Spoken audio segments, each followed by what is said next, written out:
Let's go through some of the latest NFL headlines and how it affects our fantasy rankings right now on Fantasy Football Today Express. Adam Aizer here with Jamey Eisenberg on St. Patrick's Day, Monday, March 17th. Okay, let's start with Seattle signing Cooper Kupp. And what does this do for, anyone's rankings that's affected by it? I didn't really move anybody, to be honest with you. I mean, they were going to bring in or draft and still may draft some wide receiver help, So once they moved on from Metcalf and Tyler Lockett, it was JSN and Jake Bobo, So they needed to bring in some receiver help, and they brought in a guy that hopefully has something left. Look, it's a situation where you want to bring in a veteran that can help Sam Darnold, that can help the wide receiver room. As we know, that Cooper Kupp's a proven guy. But he's 3 years now removed from being a Triple Crown winner. We saw what he looked like at the end of last season when he was barely commanding 3 targets per game in 4 of his final 5 games down the stretch. And he just looked like an older receiver. He's going to be 32 years old in June.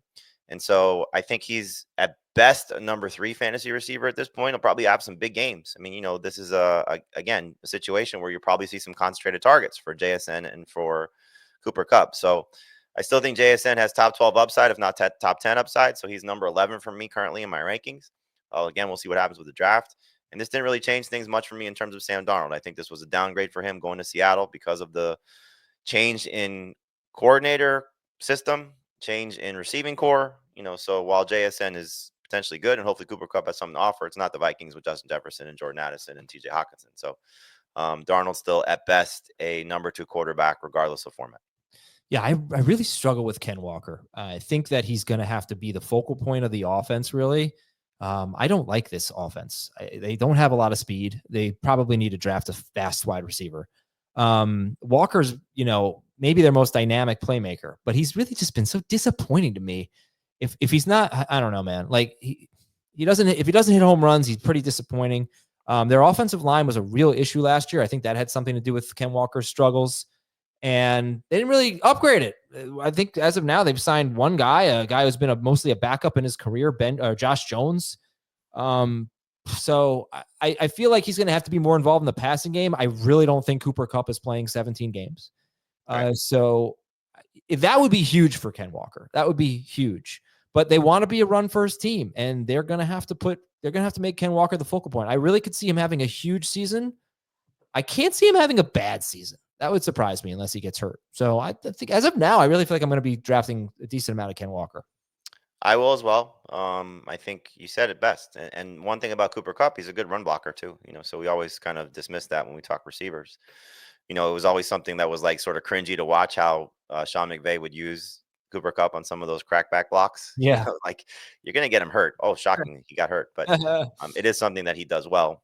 I do think that the hindrance to Walker is injuries and what does Zach Charbonnet do under a new coach, so a new offensive coordinator. So to me, you have 2 Seahawks going in round 3. I'm going to take JSN in round 3, and I'm going to take Ken Walker in round 3. Who are you going to take first? Depends what I did in the first 2 rounds. If I go receiver, I'll probably take Walker. If I go receiver running back, I'll probably take JSN. I will have JSN ranked higher. You went receiver tight end. Then I'll go JSN. Okay, there you go. Okay, other big news. How about Jordan Mason? How about Minnesota trading for Jordan Mason? I like this move a lot for a couple reasons. One, I think Mason goes to a situation where we've had this conversation, and to give people watching this a peek behind the curtain, I did it for you once when I drafted for you. I did it for me once when I drafted for myself in the couple of mock drafts that we've done, where I drafted both Mason and Garendo with late round picks. And it frees up now, at least pre-NFL draft, because I do think the 49ers draft somebody, but it frees up pre-NFL draft of both these guys now getting clear opportunities as handcuffs behind some favorable situations. Aaron Jones, 30 years old, played through 3 significant injuries last year, missed a lot of time in 2023. Kevin O'Connell's already talked about, maybe scaling back some of the work for Jones, who had a career high in touches last season, or at least carries last season. So we could see a situation where Mason gets work and then is a lottery ticket if Jones misses any time.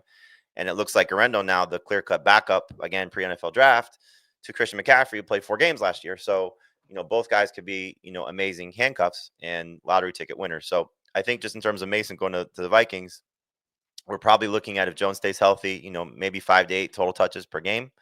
maybe a couple goal line opportunities. Maybe they use him a little bit more in the passing game if O'Connell wants to do that, because we really didn't see that for him when he was replacing McCaffrey last year in San Francisco. But again, I just think this opened the door for two guys to get better opportunities in terms of Mason and Garendo, and both playing behind either aging or injury-prone running backs. Man, it's sad that Aaron Jones had 18 touches per game, and that was too much. Like, I could see 18 carries per game being too much, but about 15 carries, 3 catches per game, that being too much is a little bit scary. If you're drafting Aaron Jones, who was RB 19 per game in fantasy last year, he played all 17 games. He did leave one game early. All right, we're going to take a quick break here. We got a couple more news items to get to. We'll get Jamey's take on the Cincinnati Bengals wide receivers and Kansas City giving Kareem Hunt a 1-year deal. We'll be right back. All right, so how about let's go to Kareem Hunt. We'll stay on running backs here. And Kareem Hunt getting a 1-year deal worth up to $2.5 million. Last year, he averaged 3.6 yards per carry. His longest run was 20 yards. Kareem Hunt has not had a run longer than 24 yards in 3 straight seasons. And you said on our show earlier, on our main show, that you like this for Pacheco, that so far they haven't really brought in major competition for him. Again, we'll see what happens with the draft, but there was some Aaron Jones rumors to Kansas City before he re-signed with Minnesota. Who else? We don't know who else that they were looking at, but the fact that they bring in 30 or 31-year-old Kareem Hunt, I don't know exactly when he'll be when the season starts. You bring a 27-year-old Elijah Mitchell, who's got an injury track record and couldn't play all of 2024 because of a hamstring injury. If Pacheco is right, and this is his competition, clearly he'll lose some work. They're looking at Mitchell, who was, as we know, a burner coming into the league, and certainly showed some explosiveness in San Francisco, a change of pace back. And Kareem Hunt could be sort of the goal line guy, and maybe that hurts Pacheco. But what he showed us in the first 2 games of the season last year before he broke his leg, I think was what they were hoping to see. And so contract year for Pacheco, we know he's got to prove it because he was a 7th-round pick in the NFL draft. If this is what he's competing with, then I think it's pretty good. Now they could still draft somebody clearly, but they have a lot of other holes to fill, offensive line, some defensive spots. I think this is kind of they kind of tip their hand a little bit. They're going to go with guy they trust in Hunt, guy with some upside in Mitchell, and hopefully the guy will be their featured guy in Pacheco. So it's not obviously the most ideal situation because we saw Hunt taking him off the field in the playoffs and in the Super Bowl, and they trust him. But again, if Isaiah Pacheco is healthy and 100%, he could still be top 10 caliber running back that you're getting at such a huge discount right now. And finally, the Bengals are getting the band back together. So Burrow obviously locked up. Now they've locked up their 2 receivers to long-term extensions, Jamar Chase and T. Higgins. And both those guys were top 5 wide receivers per game, which is wild. Oh, man, I'm trying to think of the last time that happened. 2 teammates that were top 5 per game. It may have been Devontae Adams and Jordy Nelson. It may have been that long ago. But I'll try to find out. Yeah. Where were Crabtree and no way. Cooper and Crabtree? No. I'm gonna do this research right now while you talk. I'm gonna find the last 2 teammates that were top 5. Go ahead. Don't forget they brought back Gesicki too. This is frustrating for those of us who were waiting to see what maybe Yoshivas or Jermaine Burton would become, right? Yeah. Now you can move on from those 2 guys, at least in the short term. Look, it's great. It keeps Burrow at the level that he was playing at last year, which was, top 3 quarterback. I think he's going to be probably 4th. He'll end up finishing 4th in my rankings, behind Jackson, Allen, and Jaden Daniels. But you could certainly make a case that he might be number 1, just based on how he, throws the ball and has these now 2 receivers and his receiving core intact. Chase is number 1 receiver. T. Higgins is a guy that's going to be top 12, ish, and worth drafting in round 3. So this is great, to have these guys back together. Higgins was really the uncertain one because of the franchise tag. I don't think they're going to let Jamar Chase leave. So it gives you the confidence that they're tied to one of the best quarterbacks, one of the best passers in the NFL, and you got to be excited about this for everybody except, again, Yoshivas and Burton.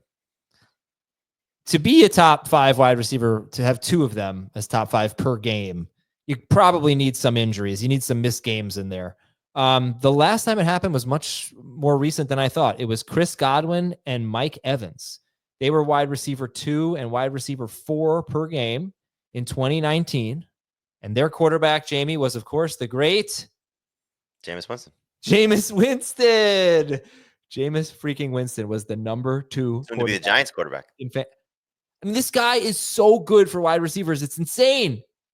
Yeah, I right now have Brian Thomas over Malik Neighbors. I would definitely take Neighbors over Thomas if they get Jameis Winston. If Jameis signs there and they don't draft the guy, so let's just say that they just go into total tank mode, right? Draft, offensive line, defensive line, Travis Hunter maybe, play him a corner. My God, Neighbors would be insane. Yeah, just like how good Jerry Jeudy was. The problem Neighbors, I'm trying to think, like, I would probably put Neighbors 4th. I just feel like Winston's going to get benched wherever he goes. He just throws too many interceptions. So that's assuming that he's going to start. Well, yeah, I would think he would start on the Giants and then get benched, for cutlets or whatever. But yeah, how about that, Jameis Winston? Congratulations. Like if you're Brian Daboll right now and you're like, you got to get me Cam Ward, you got to get me Shedeur Sanders, you got to get me one of these guys. Like, come on, Joe Shane, you got to get me one of these guys. And Shane's like, Brian, listen, I don't want to give up the future for these 2 guys. I don't think they're worth it. Ownership has already said we're locked in. They're gonna give us contract extensions. We're locked in. Let's just go have fun. We'll lose as many games as we need to get the number 1 overall pick. We're going to let just Jameis go crazy. Don't get mad. He's going to throw some pick 6. Jameis isn't going to get you the number 1 pick. Huh? Jameis isn't going to get you the number 1 pick. Why not? He might be number 1 in picks, but he's not going to be he's not that bad. He's going to get you like the number. Well, I mean, you look at it, at best, you're 3rd in the division. Yeah. No, they're 4th, but yeah. Well, I would think they're 4th, but I'm saying at best, you're 3rd. You're like, yeah. But Jameis will win you 7. Win you 5 games or something. Jameis will win you. How many did he win with the Browns? 1, 2? That's a good question. Let's find out. He beat the Ravens in that epic game. And he beat the Steelers in the snow, right? He did beat the Steelers in the snow. Okay, he won 2 and 5. But that's 4 or 5 wins over a full season. 5, and 7. You gotta win. No, I meant you'll get the 7th pick. I think he'll get you 5 wins. If he gets you 5, but that's 5 wins if he starts the entire season. Yeah. He's better than a lot of the crappy backups out there. Like if you're the Giants, you want to tank. You don't sign Jameis Winston. You let Tommy DeVito be your quarterback. Well, you got to make it look like you're not tanking. Yeah. Okay.